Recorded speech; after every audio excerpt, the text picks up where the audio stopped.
Pretty Little Things. They put a little glaze on top of it. Quiet luxury, prestige, fancy words which mean nothing. Beatrice Gutknecht has brands repositioned to start dominating their niche without losing their loyal customers. My recommendation is never hold a rebrand, holds things. Jaguars, what went wrong? Jaguar. They probably have done too much damage at this point. What can they do now?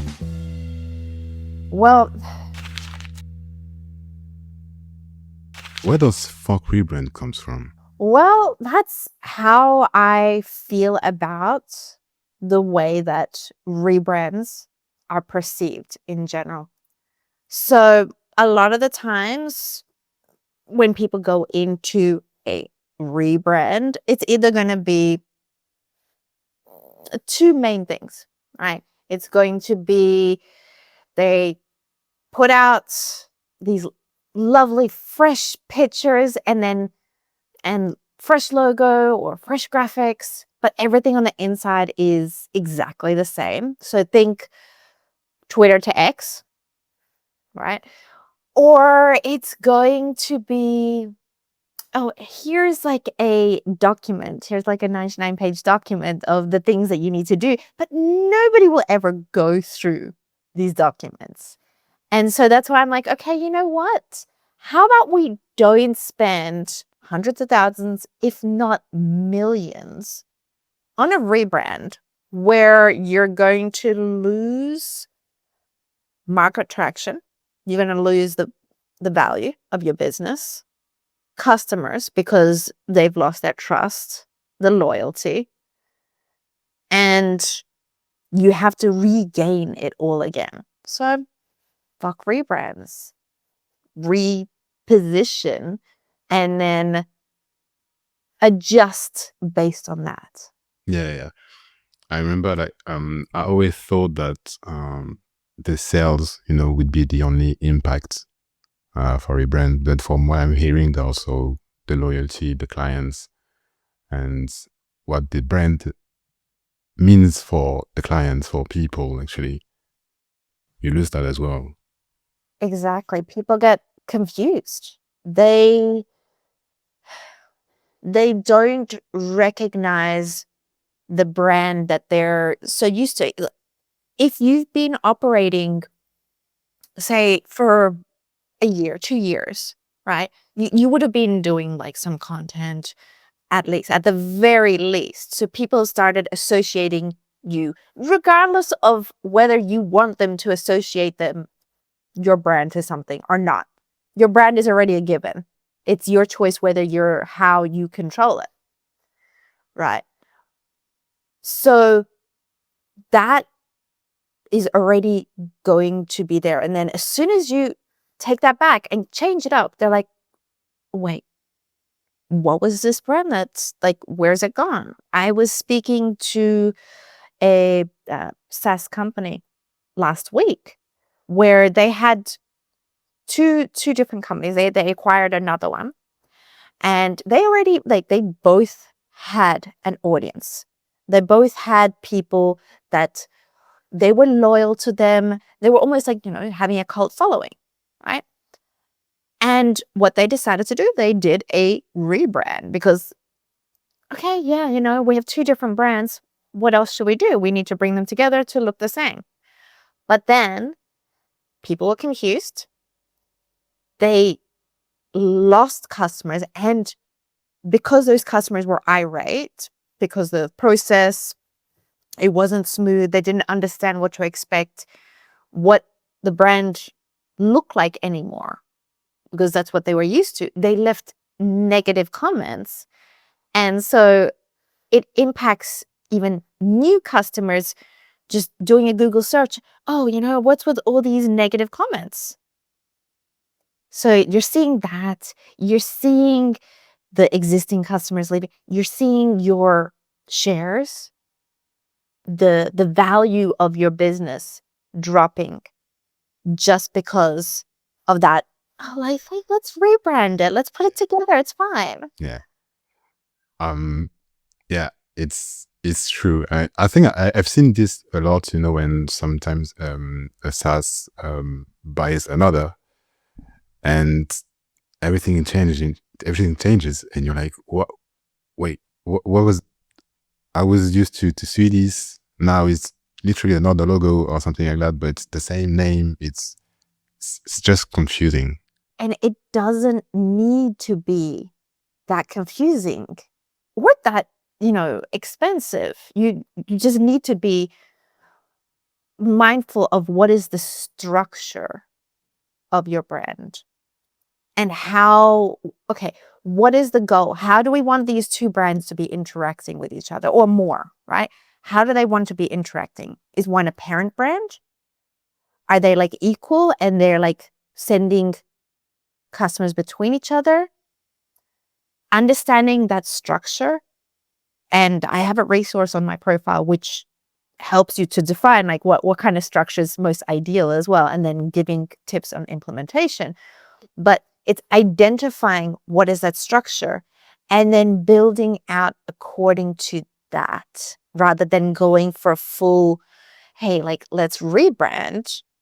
What does this structure look like?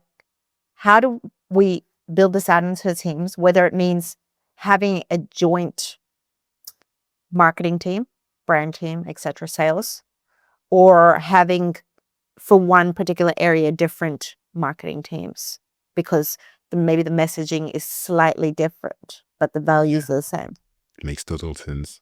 I want to come back to this later because I have some question on what to do, but I want to read something that you wrote very recently, and that is very I was like, I need to share this. So I quote, "There is a pandemic happening right now. I've discussed it a couple times before, but it only feels right to shout it from the rooftop this time. Rebrands are overrated, overhyped, and often a colossal waste of time and money. From Twitter's disastrous rebrand to X, to Jaguar's confusing pivot to luxury EVs, to PrettyLittleThing recent overhaul. Here's a hill I believe on. You don't need a full rebrand to stay relevant." I saw this, I was like, wow. And from my point of view, Twitter, it feels like I wasn't there, but it feels like a guy came in, bought a company and said, I want this now. So they changed it. So actually, I'm very curious about the two others, Jaguar's, PrettyLittleThing. What went wrong with these rebrands? They failed in different areas. So for PrettyLittleThings, it's the same thing as what I just mentioned before. It's like they put a little glaze on top of it, using words like legacy, or like they just fancy words which mean absolutely nothing. They're very subjective. They sound great, and if we were talking to our primary school teacher and showing them these words in a part of an essay, they'd be like, oh yes, A+. But now, how are we supposed to resonate with that? And I see a lot of brands using these kinds of words like quiet luxury, or Sounds nice. or like prestige or authenticity or empathy, like impact, the word that's used a lot in B2B.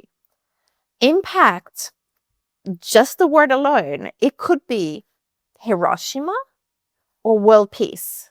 They both are impact. So the way that PrettyLittleThings went, it just got all fuzzy. There's no connection. How do we connect? How do we relate to this brand? Like, rather than saying, hey, we're out there with a particular influencer and going down that style. Like, we want to be known for this particular style. They just went with the fuzzy. For Jaguar, well, they have built up their essence for decades. And this is what I was talking about before, right? Like the longer that you're in business, the less you're going to want to do a rebrand, unless you want to completely empty out your apartment, get rid of all the walls, get rid of like all the floors and start again. Because that's what's going to happen, like the impact within the team, customers, market value. Jaguar, it wasn't, I get their reasoning for it, that they were losing market share. People weren't buying Jaguar as much. And they wanted to reach Gen Z. They wanted to reach millennials, like the younger generation. And so they went in that direction and completely lost their essence, what it is that they stand for. Same thing is PrettyLittleThing. Like, what is that essence? What do we want to connect with? For Jaguar now, they got the hype, the 5-second hype. Everyone was talking about them. But now, that legacy, that image of where we're associated to that gentlemanly, upper class, old school, like cigar smoking kind of thing. Like, there's a certain kind of vibe when you see that.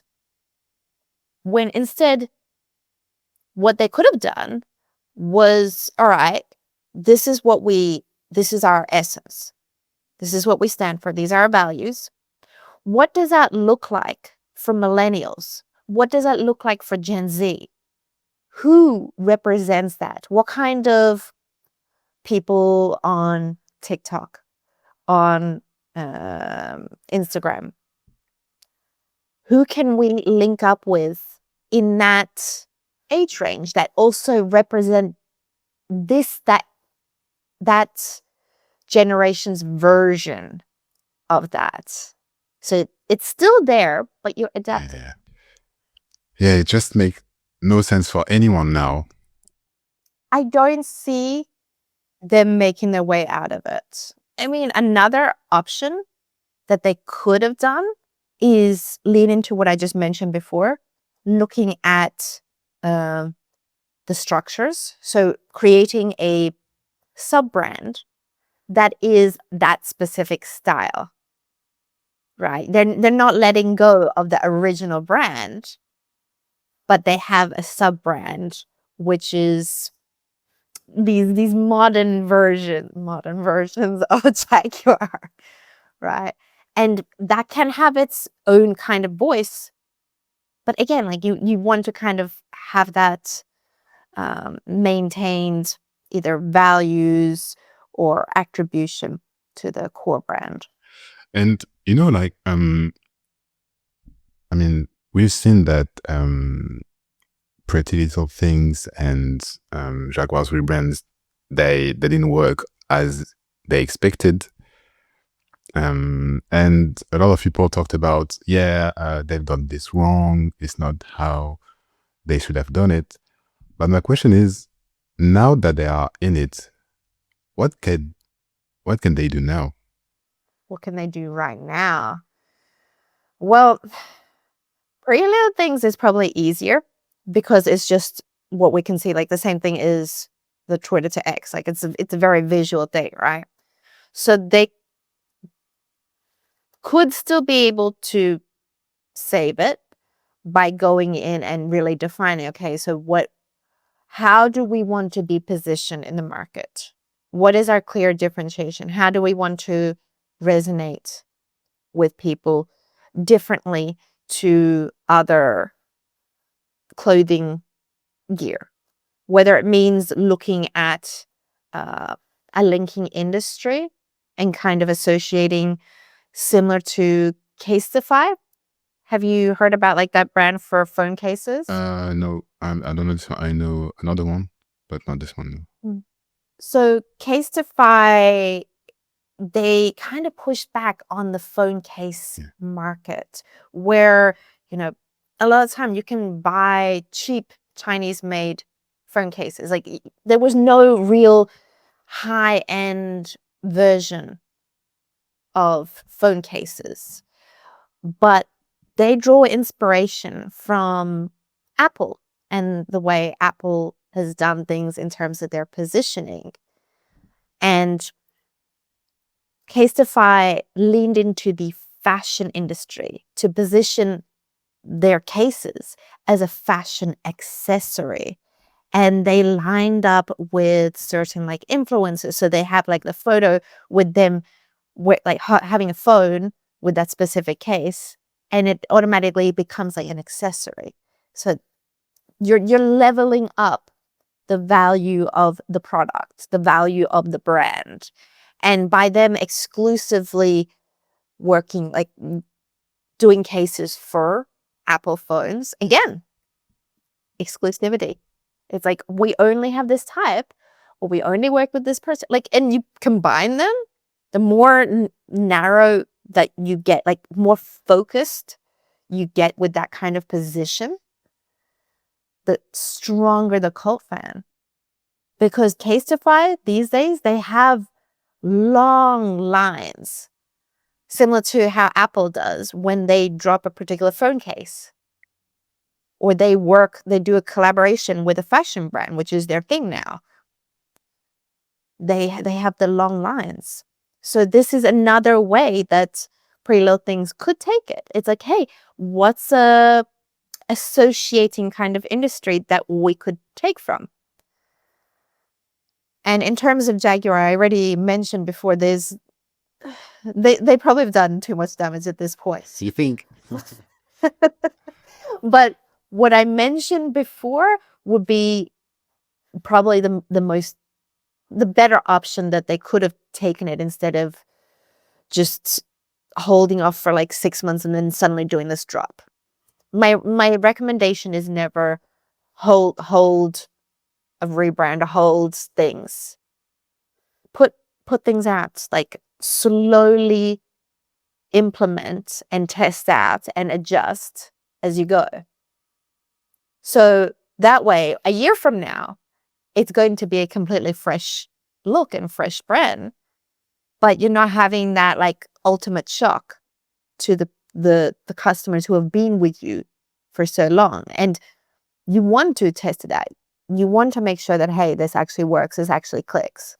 So yeah, if I recap, you would say the first thing is really to focus on the target and to understand what the brand should be associated with, and after that make progressive changes rather than just a massive drop on a random Tuesday and hope for the best. That's what I'm hearing, I think. Hey, quick interruption. If you're enjoying this conversation and need the full breakdown of all the gems that Beatrice shared in this conversation so you can implement them easily for your branding strategy, I've made that breakdown for you and you can get it for free. The link is available in the description. I hope it helps you. And now let's go back to the episode. Yeah, I get it. Look, like it's often seen as a marketing campaign, like a way to get attention. But you can do that in parts, right? Like maybe you drop certain parts as a launch. Hey, look, we've just repositioned to focus on XYZ, and we're doing this campaign as a part of that, right? But I wouldn't hold the entire thing and be like, oh, here's suddenly like how Jaguar did overnight. Curtains drawn back and people are like, what's going on? And yes, they got people talking, but you want people talking in the long run, not like overnight one-hit wonder song. Makes sense. I feel like with this slow, progressive changes, I would suppose that the changes go more unnoticed. So do you have an example of brands that did a rebrand, but it actually went well, Rebrands? No. If anyone knows a rebrand, like in the true sense of a rebrand, where you've gutted the brand and started again from scratch, feel free to like shoot me a message. But I do know a brand recently that's pushed back against the idea of the traditional rebrands really well, and that's California Pizza Kitchen. And so they dropped this ad where the owner walks in and he's talking about like all these nostalgia, like disco style things. Okay, we need to have all the team wearing disco clothes, and this is how they need to be talking. And so like this team that they're older, they're like reluctantly like, trying to keep up with these changes. And this person walks in and they're like, hang on, what are we doing? Like, this is not why people are buying from us. And this guy pushes back at first, but then finally he grows to understand. It's like, wait, so this is what we're known for. And so this ad serves as a reminder, like, hey, at our core, this is what you can expect with us, and we're not about to change that. And that works. yes. Yeah. Nice. I feel like B2B companies can learn a lot from these examples, even if they are not B2Bs. I want to learn about your process a bit. And so let's say you have a company, B2B company that comes to you and say, hey, Beatrice, we need a rebrand, or hey, Beatrice, we need some branding. How do you figure out if it's actually what they need?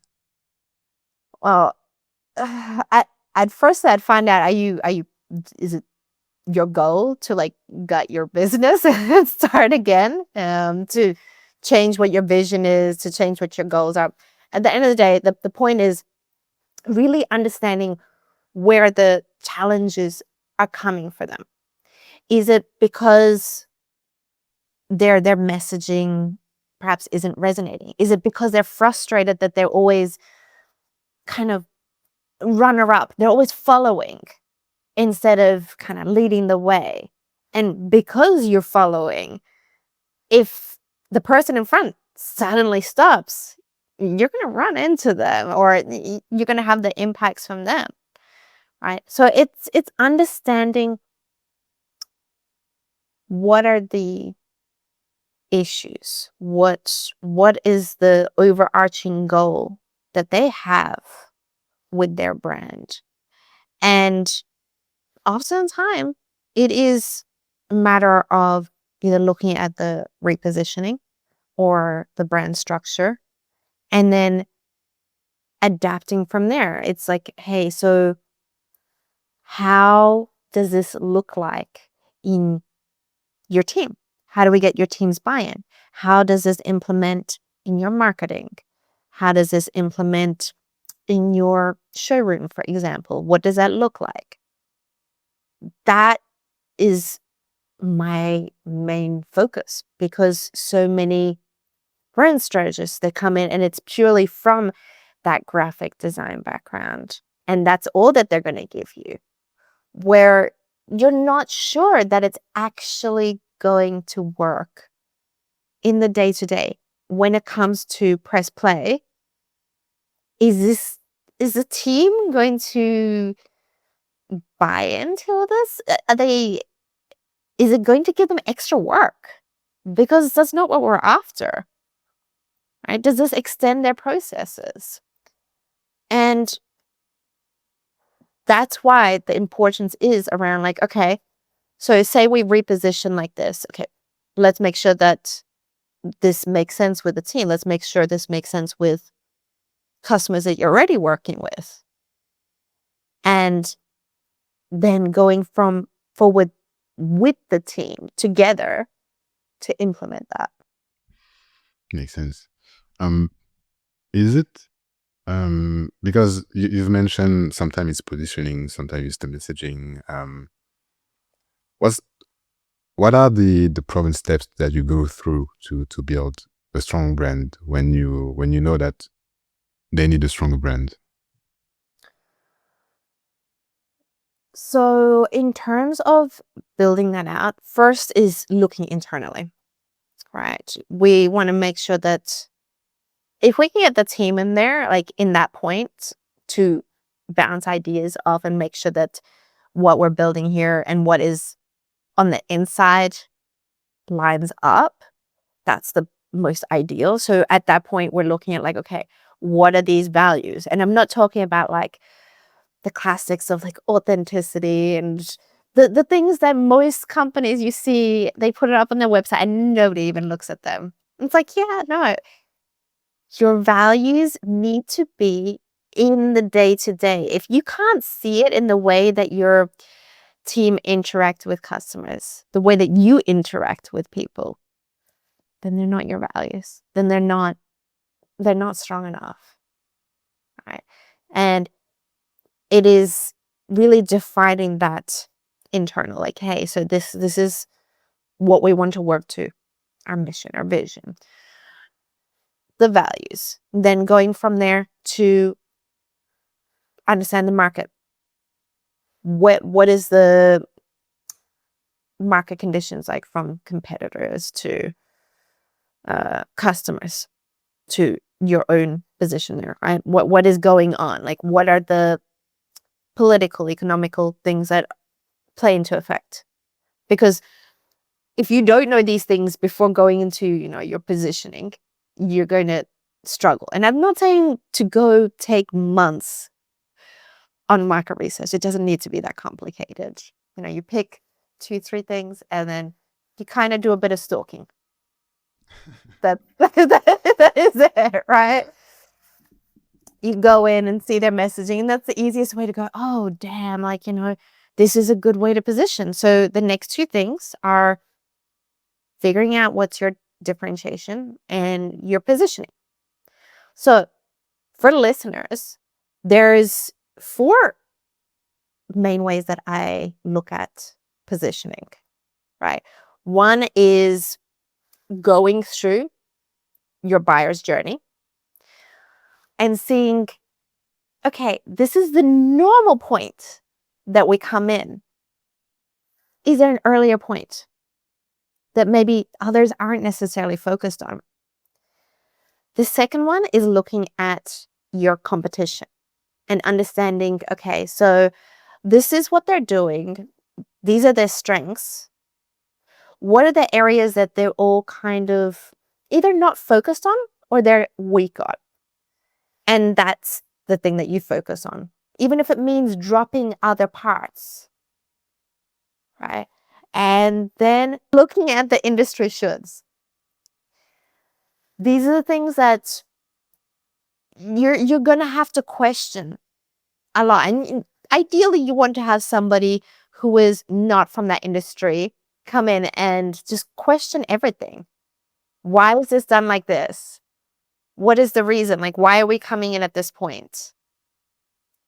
Because by looking at these industry shoulds, you can open up gaps where you could potentially position differently and draw that attention. And the last one is the process.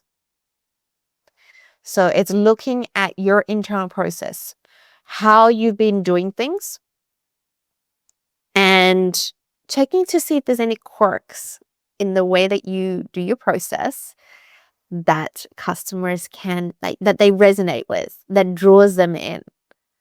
And once you really found out your positioning, and it's not like a 2-page document, it's a like, one line, this is how we want to be seen, how we want to be of help, or like, don't use the templates. This is how we want to be positioned. Once you have those, you can define a clear voice, because you got your values, you got your position, you can define your voice, and then you can adapt your messaging, tagline, your imagery. Finally, at the end, build a story and implement further with a team. How does this look like in your marketing campaigns? How can your sales team bring this into their conversations? How can your HR take this to their hiring process? Making sure that whoever comes on board kind of has those basic shared values, so that you're not having a team of clones, but you have a team of people with that similar kind of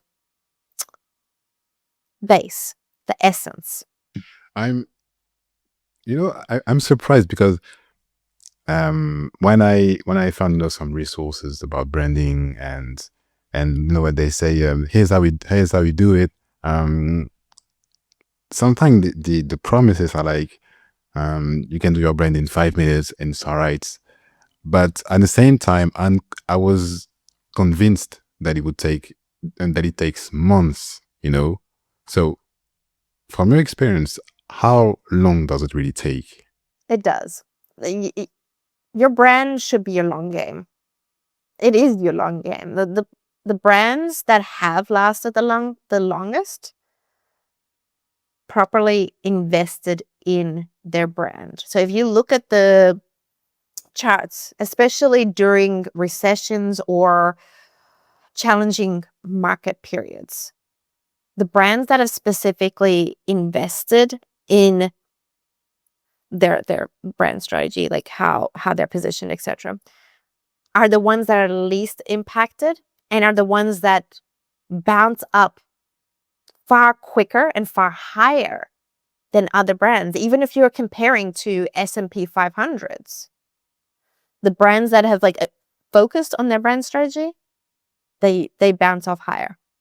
And so you're going to want to spend at minimum probably 8 to 9 months building it up and slowly okay, so this is how that looks like. And I'm not saying, again, this is in the background. This is every single step is okay, what does this look like in play? So you're not waiting for the results. You can start getting people oh, hey, actually, you know what? This fresh, this specific value, and people showing this in the day-to-day business that you've just posted. Oh, this resonates with me. And then suddenly you're getting people talking about your brand. And that could be within the first 30 to 60 days already. So you will start getting that traction from the beginning, but for it to properly start kicking in, you're looking from 8 to 12 months. Okay, makes sense. Yeah, for the listener or for the person watching on YouTube, you have the formula to build a strong brand. You can go solo or call Beatrice, your call. I know what I would do, but yeah. I have a question though about, because obviously that's how you do for your clients. Can you share an example where, a client came to you and, where they were before, what did you do with them and where are they now? So I had a brand in Canada who they're a architectural hardware and doorknob company. So they have a brick and mortar business, and they've also moved to online. And they've been in business for 38 and I believe this year's 39 years in business. So they're properly established, right? And they felt that they were chasing others. They were following instead of leading. And given their time in business, they shouldn't be doing that, right? And they also felt that their messaging wasn't quite resonating. It's okay, we have a reputation. This is their words. We have a reputation, but we feel like we don't have a brand.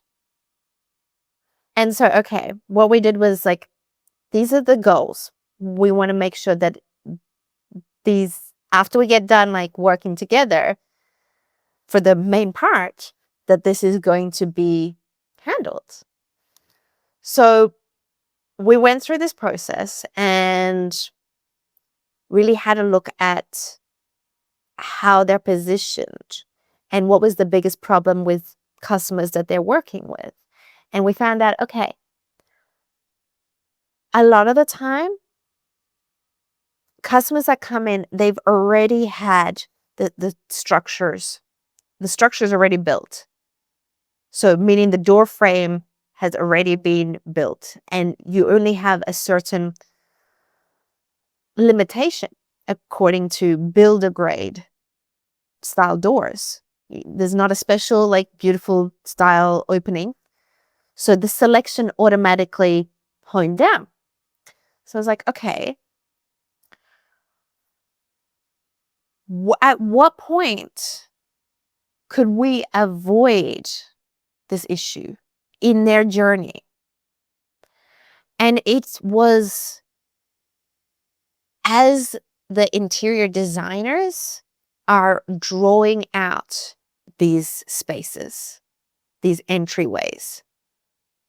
It's like, okay, so for interior designers, how do we make this relevant to them?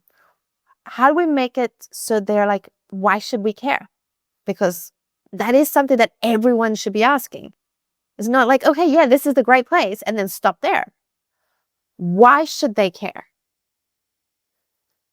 And finally, we made it that they're like, okay, we'll be their resource, because what they care about, what they're fighting for every day, is their image, their position against other interior designers, even for architects, etc. Like, it's how we are seen. What's our reputation? What's our quality? How we seen with customers? The position.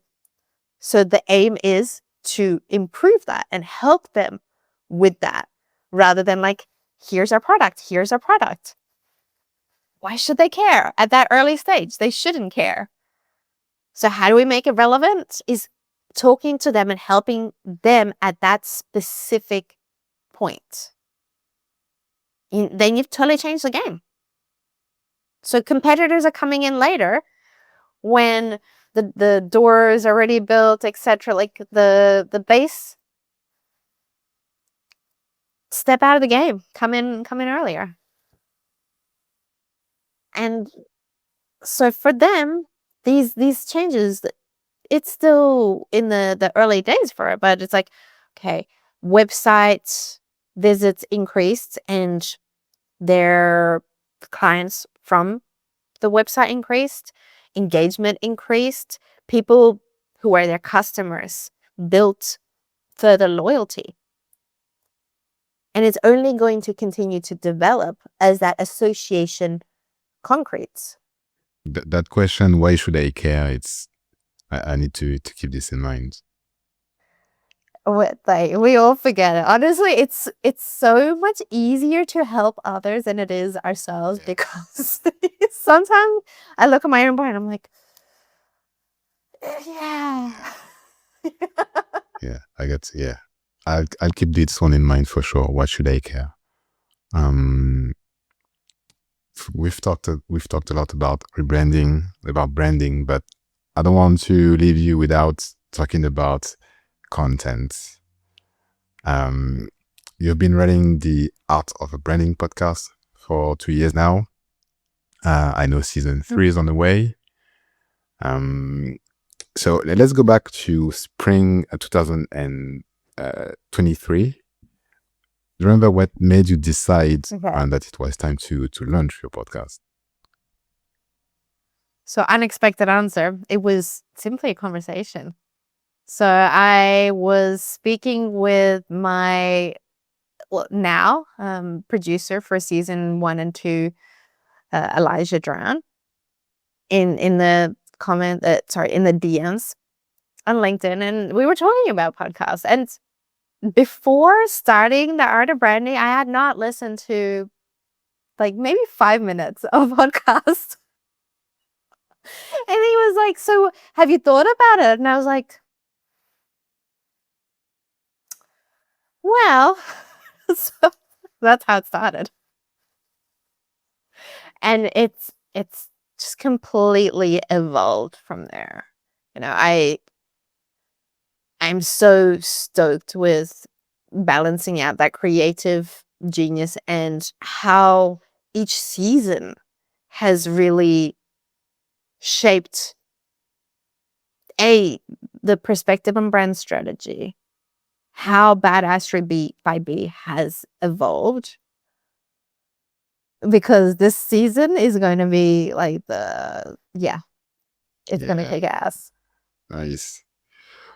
If I'm correct, you're active on LinkedIn, on Instagram, recently on TikTok. You also have the Badass Mob newsletter that goes every week, I think. Yeah. What role your podcast plays into this for your brand, for your business? So to me, it's another touch point in the overall, business flywheel, right? Because there are people who prefer to listen, or there's people that prefer to watch, the people that prefer to read. This is one part. Another part is that the podcast serves as great content, especially moving into season 3, where this will be doubled down even more so, because it is very much around that implementation side. Each season has been a great place where you can send people to. It's like, hey, look, I just did a episode on that topic that we were just talking about. Welcome to have a listen. Or, people will have like a binge, and then they'll reach out and be like, oh, this is fantastic. I'd love to know more. Like, they'll check out the other profiles and see more about what that looks like. So it's a tool in different areas. I know that I could be using it more. There's a goal there in the next few months to do shorts. So like, it's 3 to 5 minute clips. Like, this is one question, one answer, uploaded to YouTube, because no, I don't already have enough socials without each TikTok and but they all have a different part of the brand essence. And I think that is what gives me the most joy about the brand, is like each touch point has a different part of me, where like, Instagram, that the content in the posts, they're very like, okay, this is short version, but you get the stories of like what's going on behind the scenes with me. Same thing as like the newsletter. This is like, hey, this is a big breakdown of what this could look like. One strategy.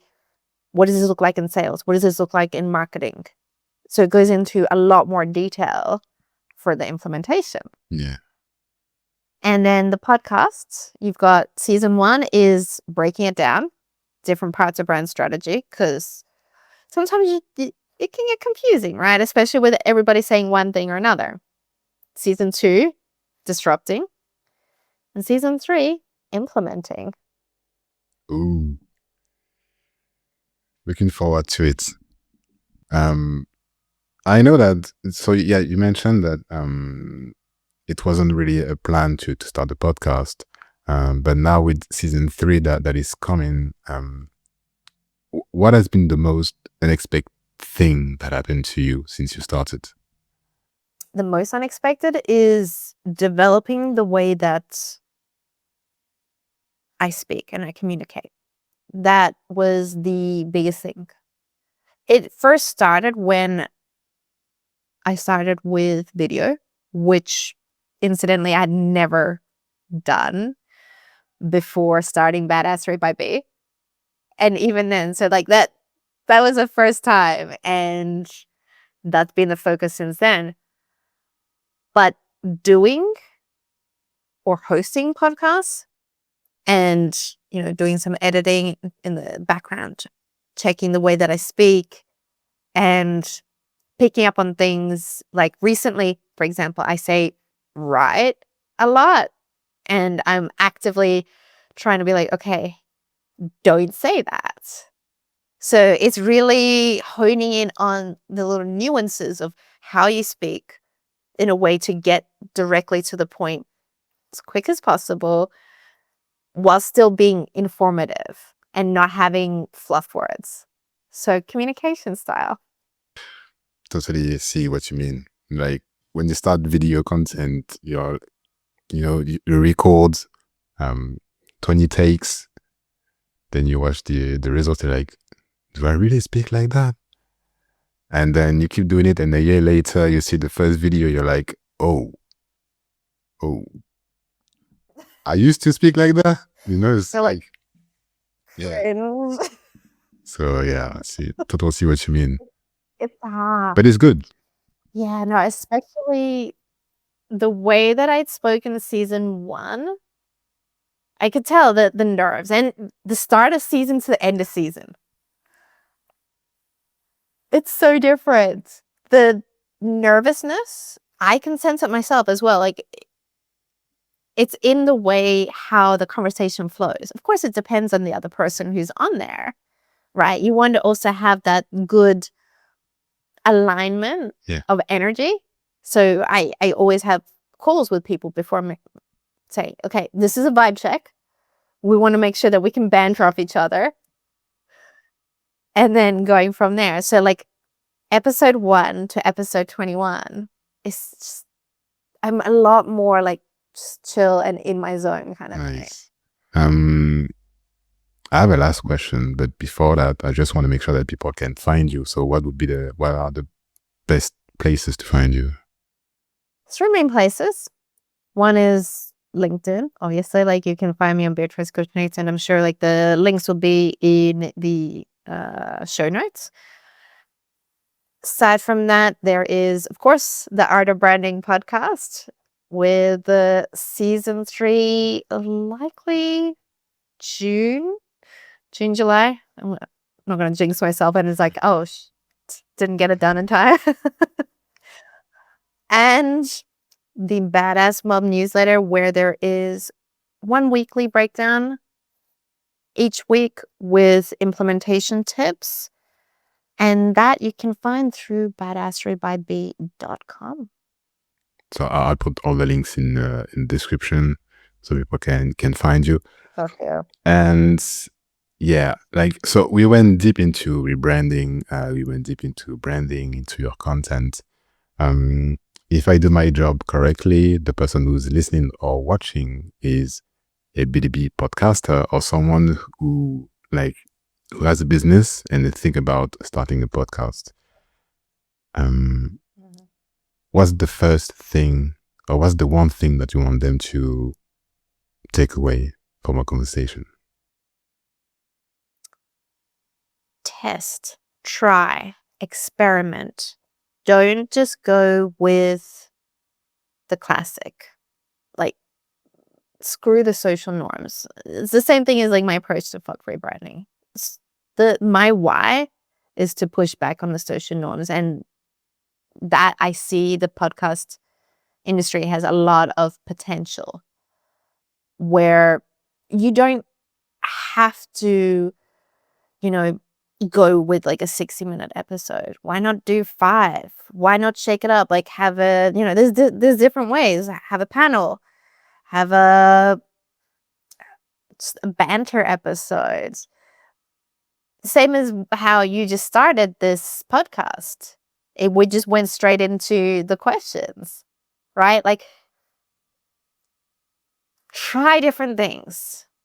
If you don't particularly like a style, change it. So season 1, I had episodes where I was just talking solo. And for me, it doesn't resonate. I feel weird just talking to me. And I've spoken to a lot of people. They're like, but just pretend. And I'm like, no. Just have a person there ask me questions. And that's when my je ne sais quoi, like that comes out. So just test everything. Explore different things. Find what works for you. It doesn't have to be a podcast in the classical sense of a podcast. just think about what your goal is. Like, what is it that you want out of that podcast, and adapt from there. Beatrice Gutknecht, it was great to have you. Thank you so much for having me on as well. Appreciate you. Thank you for tuning in. I hope that you found value from this conversation. If you did, please consider liking the video, subscribing to the channel, and as for me, I'll see you on the next one. Take care.